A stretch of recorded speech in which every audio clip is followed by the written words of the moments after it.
Hello student, welcome to our online classes class 4। बच्चों, हमने आप लोगों को चैप्टर नंबर 10 एक्सप्लेन किया हुआ था और उसका अर्थ भी आपको बता दिया था, जबकि वो पोएम है। और अब हम आपको चैप्टर नंबर 10 की एक्सरसाइज बताएंगे कि आपको चैप्टर नंबर 10 की एक्सरसाइज कैसे करनी है। चैप्टर नंबर 10 की एक्सरसाइज में पहले आप डेट मेंशन कर लेंगे, फिर कोटेशन राइट करेंगे। कोटेशन हम आपको देंगे, पीडीएफ में आपके जाएगा। इसमें पहला आपका है मौखिक उत्तर दीजिए, हमारा राष्ट्रीय ध्वज कैसा है। तो हमारा राष्ट्रीय ध्वज 3 रंग का है। राष्ट्रीय ध्वज का चक्र हमें क्या संदेश देता है? तो राष्ट्रीय ध्वज का जो संदेश है वो हमें सदा आगे बढ़ने का संदेश देता है। 2 प्रमुख स्वतंत्रता सेनानियों के नाम बताइए। तो महात्मा गांधी, सुभाष चंद्र बोस या सरदार भगत सिंह, आप 2 लोगों का नाम लिख सकते हैं। भारतीय सेना के तीनों अंगों के नाम, जल सेना, वायु सेना और थल सेना। थल सेना, वायु सेना, जल सेना। दी गई पंक्तियों के अर्थ लिखिए। तो ये हम आपको, इसका अर्थ हमने आपको बता दिया है। अब ये हम आपको होमवर्क में देंगे। आपका होमवर्क यही रहेगा कि आप इसका अर्थ लिखिएगा। 2 पर्यायवाची शब्द लिखिए। ध्वजा का, पताका, तिरंगा या झंडा। पहाड़ का, गिरि पर्वत, शिखर। मातृभूमि, जननी, माता, माँ, जन्मदात्री। चंद्रमा का, शशि, मयंक, राकेश। शब्दों से वाक्य बनाइए। हाथ, हाथ में ध्वजा लेके आगे बढ़ो। हाथ में तिरंगा लेके या झंडा लेके आगे बढ़ो। सिंह, सिंह जंगल का राजा है। निडर, हमें निडर होकर मुश्किलों का सामना करना चाहिए। प्रात, हमें प्रातः काल उठकर अपने माता पिता को प्रणाम करना चाहिए।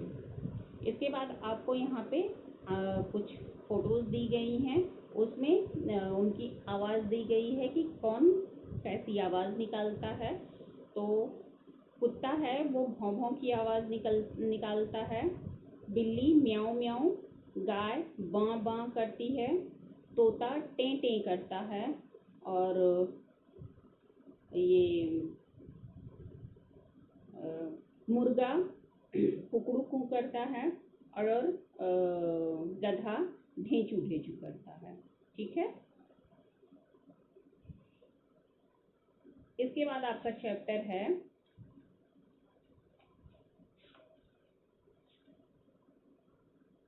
इसके बाद हमें जो पढ़ना है वो चैप्टर पढ़ना है अशोक का शस्त्र त्याग। धरती के भीतर बसा नगर, इसको नहीं पढ़ना है। इसके बाद आपको पढ़ना है अशोक का शस्त्र त्याग। तो हम आज आपको अशोक का शस्त्र त्याग की समरी बताएंगे।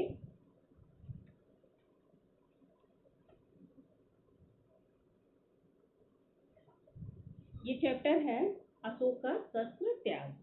कलिंग देश और मगध देश के सैनिकों के शिविर लगे हैं। बीच में मगध का झंडा लहरा रहा है। आकाश में तारे चमक रहे हैं। सम्राट अशोक अपने शिविर में टहल रहे हैं। उनके मुख पर चिंता की झलक है। मतलब युद्ध भूमि में 2 देशों के सैनिक खड़े हुए हैं युद्ध के लिए। इसमें है कि अशोक युद्ध के लिए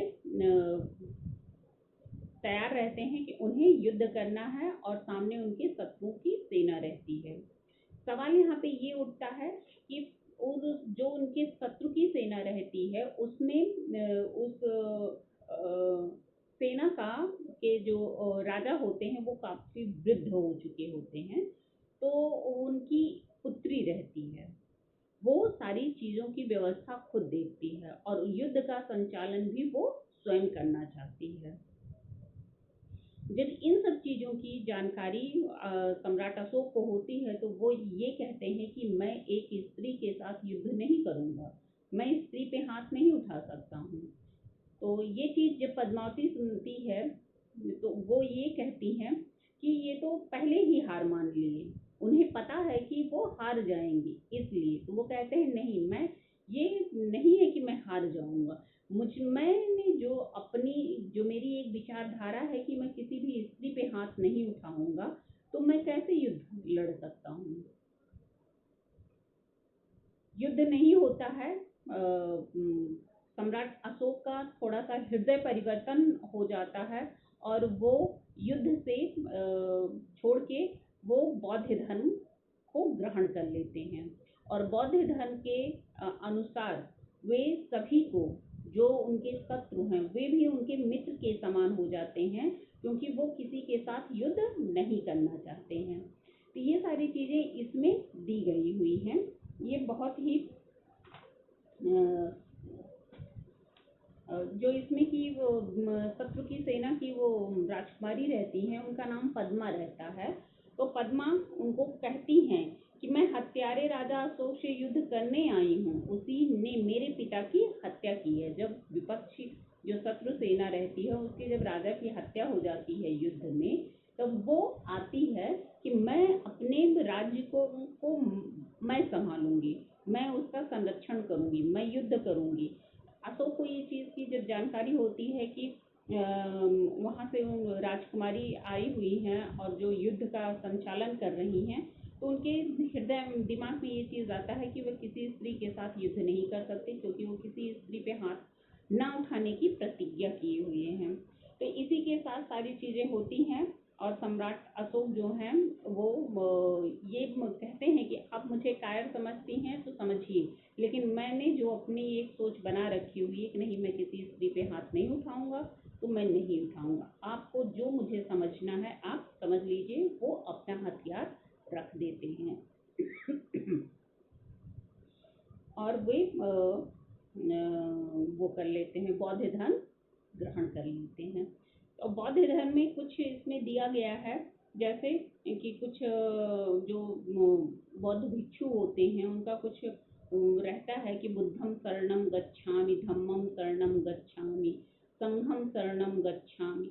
मतलब ये होता है कि सभी धर्म को सम्मान देना चाहिए, सभी धर्मों को मानना चाहिए, सभी लोगों का सम्मान करना चाहिए, और जो बौद्ध धर्म के अनुयायी होते हैं वे हिंसा नहीं करते हैं, वे शांति प्रिय होते हैं। ये सारी चीज़ें उनके दिमाग में बैठ जाती है और अशोक युद्ध से पलायन कर लेते हैं। तो हम नेक्स्ट वीडियो में आपको इसकी रीडिंग करेंगे और इसको एक्सप्लेन करेंगे। Okay, thank you.